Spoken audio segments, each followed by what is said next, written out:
aligned with any one team in particular. I'm glad to see the new unis broken out. Yeah. Do you like them? I mean, those look... I like the number on the helmet. I think the number on the helmet's going to be pretty sweet. So the orange looks good. You're orange on orange on orange. Yeah, we're going to be really orange, that's for sure. Do you like, and it's Halloween. Is that why you guys... who chose it anyway? I don't know. That's got to be coming from up top, I guess. But we are going to be very orange, I guess you could say, in the Halloween spirit. But does it matter as a player? Do you like wearing something new?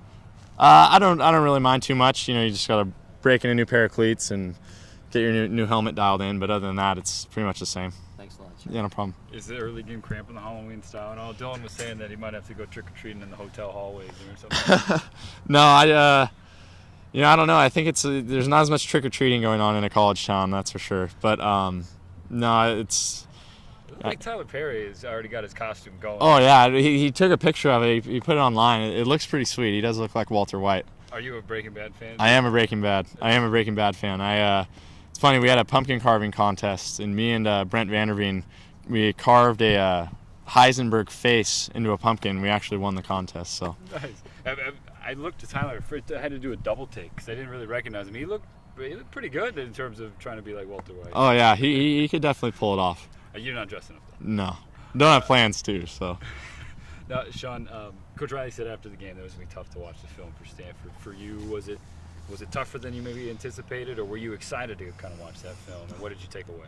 You know, I think it was tough because I felt we had played well, and we were close, just a few plays away, I think. I think that was what made it tough. It wasn't tough because it was an ugly game. It was tough because we had come so close, and I thought we were only a few plays away from being ahead. Do you feel like it was playing a team like Stanford? Do you feel how good a preparation do you feel it is for this week against USC? You know, it's hard to say. I think it's good that we kind of face a real tough physical front. Because USC will be like that as well. So I think there are a few similarities there, but at the same time, you know, we know they're not a carbon copy of one another. So we kind of take some of the experiences from last week, but at the same time, we try to kind of wipe the slate clean and learn a brand new opponent each week. Did you spend extra time in an ice bath after that game? I mean, you got hit rocked a few times there. You okay? Yeah, no, I'm fine. It's part of the job. For USC, how would you compare maybe their front to what you saw in Stanford, at least on film? You know, I think they're comparable in many ways. Big and physical. I think that, you know, just their personnel that steps off the page. I think they got a lot of similarities, you know, kind of scheme wise. But at the same time, you know, we don't want to be thinking that any two teams are exactly alike. So we'll continue to learn. There's obviously a history here, USC coming to Reeser. I know none of that has anything to do with the outcome on Friday, but appreciation for the rivalry. Any memories for USC Oregon State here at Reeser for you?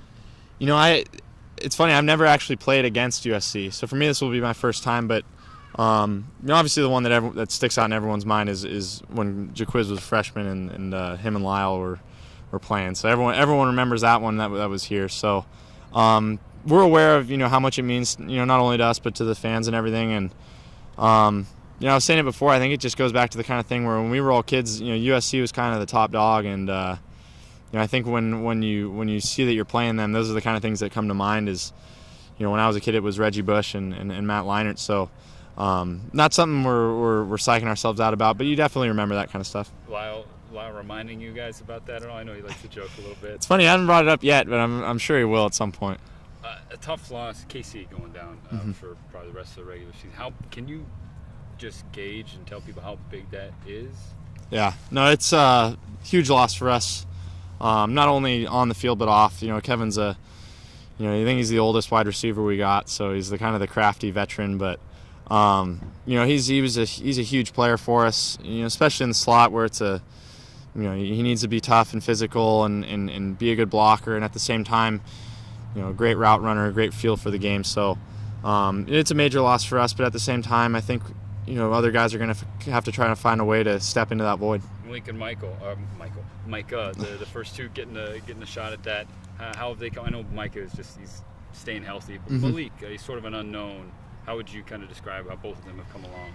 Well, Micah kind of does it all for us. I know we have, you know, some personnel groups where we like to feature him in it, and you know, real fast player, great route runner. So I think that's going to suit him well at that spot. I think Malik, kind of guy who hasn't gotten a lot of run yet, but I think he'll be a huge player for us in the future, and I think this might be kind of his first chance to kind of step into that role. He's a big physical target. He's a big body. He'll go up and get the ball.